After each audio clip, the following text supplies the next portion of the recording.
Assalamualaikum warahmatullahi wabarakatuh dan salam sejahtera. Okey, jadi saya rasa masih belum terlambat untuk saya mengucapkan selamat menyambut tahun baru 2022 Masihi kepada anda yang menyambut perayaan yang menyambut tahun baru Masihi. Okey, jadi seperti biasa anda bersama dengan saya Muhammad Ikramuddin atau lebih mesra dengan panggilan Abel. Okey, kalau hari ini kita tengok masyarakat di sekeliling kita, jiran-jiran kita, kawan-kawan kita, dia ada nyakit ke apa? Nyakit hati. Nyakit hati. Bukan nyakit hati hak masuk pita hati jadi bekok tu. Hati jadi kuning tu dak. Dia. Nyakit hati ni hak nyakit dalamnya. Bila kena nyakit hati ni hidup dia jadi tak tenteram. Dak. Hidup dia jadi tak tenang. Hidup dia jadi serba salah. Dok, wak gapo pun dak jadi. Wak gapo pun rasa dak kena. Deh. Rezeki tak si masuk. Saing-saing jadi benci kita. Tu tanda-tanda hati kita sakit ya tu. Dok. Bila orang tegur kita benda baik, kita rasa benci dia. Tu tanda hati kita sakit. Okey, dok. Jadi hari ini saya nak berkongsikan dengan anda 3 penawar hati. Insya-Allah bila mana anda amal ke 3 perkara ni, insya-Allah hati anda akan pulih, akan menjadi tenang. Tak? Sedikit demi sedikit. Okey, bila mana anda amalkan, konsisten amalkan benda ni berterusan dalam hidup, insya-Allah hati anda akan tenang. Hati anda akan tenang. Rezeki mudah masuk. Tak? Jadi yang pertama adalah sentiasa mengingati Allah. Tak. Jadi hak ni sentiasa mengingati Allah ni makna kita nak buat gapo-gapo, kita duduk mana sekalipun kita kena ingat Allah. Tak. Allah sendiri pun telah berfirman tak. Ketahuilah dengan mengingati aku nescaya hati akan menjadi tenteram. Tak. Bila kita ingat Allah ni hati kita akan menjadi tenang. Bila kita ingat Allah ni hati kita akan menjadi senang. Tak. Nak buat gapo-gapo kita ingat Allah. Tak. Tanda kita ingat Allah, sebelum kita buat gapo-gapo tu kita akan mulakan dengan Bismillahirrahmanirrahim. Tak. Tanda kita mengingati Allah, bila kita bangun dari tidur kita akan bersyukur kepada Allah Subhanahu Wa Taala. Dah gitu. Jadi dalam apa jua keadaan sekalipun kita akan sentiasa mengingati Allah dan tidaklah seseorang itu melakukan sesuatu kejahatan melainkan pada ketika itu hati dia tidak beriman. Tak. Dia bukan tak ingat Allah. Dia ingat tapi masa dia nak buat tu hati dia tak beriman menyebabkan dia melakukan kejahatan tersebut. Tak. Tapi ingatlah bila kita melakukan sesuatu kejahatan, tak, kita segera bertaubat kepada Allah. Tak, segera istighfar. Astaghfirullahalazim. Tak, mudah-mudahan Allah akan menerima taubat kita. Dah. Dengan banyak istighfar pun hati kita akan menjadi tenang.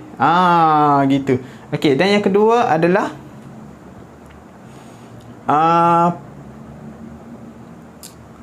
yang kedua ni menjaga hubungan dengan mak ayah kita. Tak. Jaga hubungan baik dengan mak ayah. Sebab apa? Sebab mak ayah lah yang melahirkan kita, sebab mak ayah lah yang membesarkan kita daripada kecil sehinggalah kita menjadi besar. Dah. Jadi buat baik ni, gapo yang buat baik? Buat baik ni kita kena jaga kebajikan dia. Tak, kita kena jaga kesihatan dia. Kita kena jaga aib dia. Tak. Ketika dia suruh kita buat gapo-gapo, kita kena buat selagi mana benda tu tak bercanggah dengan syariat Islam. Dah. Lepas tu gapo lagi? Kita tak boleh tinggi suara kepada mak ayah kita. Tak. Gapo-gapo benda hak agama larang, larang. Gapo hak benda-benda agama larang tu kita jangan buat lah. Tak, ke mak ayah kita. Sebab gapo? Sebab dalam hidup ni, tak, itulah satu-satunya harta yang paling berharga Allah bagi pinjam dekat kita. Tak. Bila mana Allah ambil salah seorang daripada mereka ataupun Allah ambil dua-dua daripada mereka, maka nescaya kita pusing seluruh dunia, kita mencari seisi dunia, kita tak akan mendapat kasih sayang yang sama seperti mana mereka telah curahkan kepada kita. Deh. Supaya saya sendiri pun saya ada buat kesilapan besar dalam hidup saya. Bila saya sedari kesilapan tersebut, ayah saya telah meninggal dunia. Dah.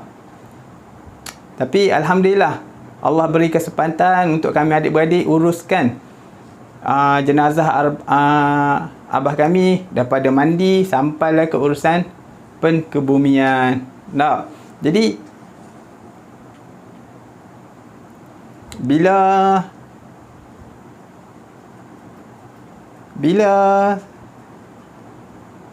saya peluk arwah ayah saya, maka segala kekosongan yang selama ni saya rasa kosong selama 34 tahun saya mencari jawapan kepada kekosongan tersebut, terisi dengan sendiri bila saya peluk arwah ayah saya. Betapa bernilainya kasih seorang ayah. Walaupun dia tak rapat dengan kita, tapi itulah mak ayah kita. Tapi itulah mak ayah kita. Seburuk apapun mereka, sejahat apapun mereka, itulah mak ayah kita. Kita kena kasih kepada mereka, kita kena sayang kepada mereka. Kerana tanpa mereka, siapalah kita. Dah. Ini kalau abang, akak, adik masih ada mak ayah dekat rumah, balik peluk mak ayah, peluk ayah, cium ayah. Ayah, abang sayang ayah. Ayah, adik minta maaf. Ayah, akak sayang ayah. Betul, pergi jumpa mak, buat benda yang sama. InsyaAllah, bila korang buat benda ni, insyaAllah, korang akan rasa hati korang akan sedikit demi sedikit, dia akan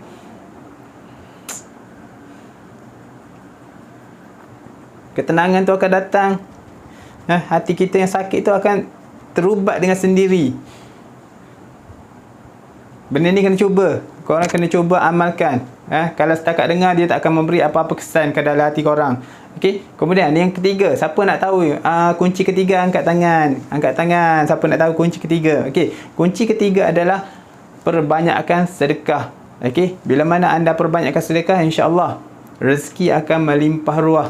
Okey, kerana apa kita perlu bersedekah? Kerana dalam pendapatan seharian kita, dalam rezeki yang Allah bagi kepada kita, bukanlah 100% milik kita. Sebahagian daripada rezeki itu adalah bahagian orang lain. Okey, golongan yang memerlukan bantuan.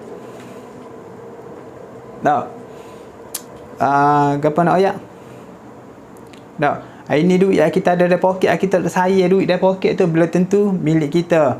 Tak. Ada masa jadi milik orang jual pasar malam, ada masa jadi milik mak cik Kiyah. Tak.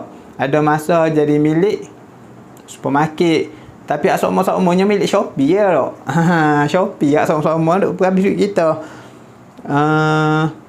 Itulah perbanyakkan sedekah. Duit yang kita sedekahkan itu akan menjadi duit kita di akhirat. Pakaian yang kita sedekahkan dalam dunia ni akan menjadi pakaian kita di akhirat. Apa yang kita bagi orang makan, itu akan menjadi makanan kita di akhirat. Okey, tanah yang kita wakafkan untuk fisabilillah, maka tanah itulah yang akan jadi kediaman kita di akhirat esok. Dia babak rezeki ni kena berlapang dada. Kita bagi lillahi ta'ala dah. Kita buat sesuatu tu niat ikhlas kerana Allah Ta'ala dah. Lebih-lebih lagi dengan adik-beradik kita, dengan ahli keluarga kita ni, jangan terlalu berkira. Ada je rezeki lebih, kita beri. Ada je rezeki lebih, kita beri. InsyaAllah. Dengan ni, sebab bersedekah ni, rezeki kita tak akan berkurang. Malah dia akan bertambah. Tanpa kita sedari. Ini kita bagi 10 dah. Lepas tu tengok minggu depan, kadang minggu depan, bulan depan tak, kita dapat balik 100. Lepas tu kita beri 100, kita dapat sebulan 1000. Lagu tu lah, bila kita buat tu ikhlas kerana Allah tak, bila kita yakin dengan pemberi Allah, maka Allah akan sentiasa menggantikan lebih kepada kita. Tak, dia bab rezeki gitulah. Kadang-kadang rezeki tu dia bukan mari dari bentuk duit. Tak. Kadang-kadang rezeki ni dapat sains yang baik-baik, tu pun rezeki pada Allah. Tak. Dapat kesihatan berpanjangan, tu pun rezeki pada Allah. Tak. Dapat hidup dalam keluarga bahagia, tu pun rezeki daripada Allah. Dan rezeki yang paling besar, nikmat yang paling besar Allah bagi kepada kita adalah dapat hidup dalam Islam dak. Tak, kita tobik-tobik beranak, tobik daripada perut mak, tobik-tobik terus lahir sebagai agama Islam dak. Kalau tidak, kita nak cari agama dak. Jadi setakat tu dulu perkongsian saya pada hari ini. Okey, jadi sebelum saya akhiri perkongsian saya pada hari ini, saya akan recap kembali 3 kunci penawar kepada masalah hati. Yang pertama adalah sentiasa mengingati Allah. Yang kedua, buat baik kepada mak ayah. Yang ketiga, perbanyakkan sedekah. Sehingga kita berjumpa lagi. Assalamualaikum warahmatullahi wabarakatuh.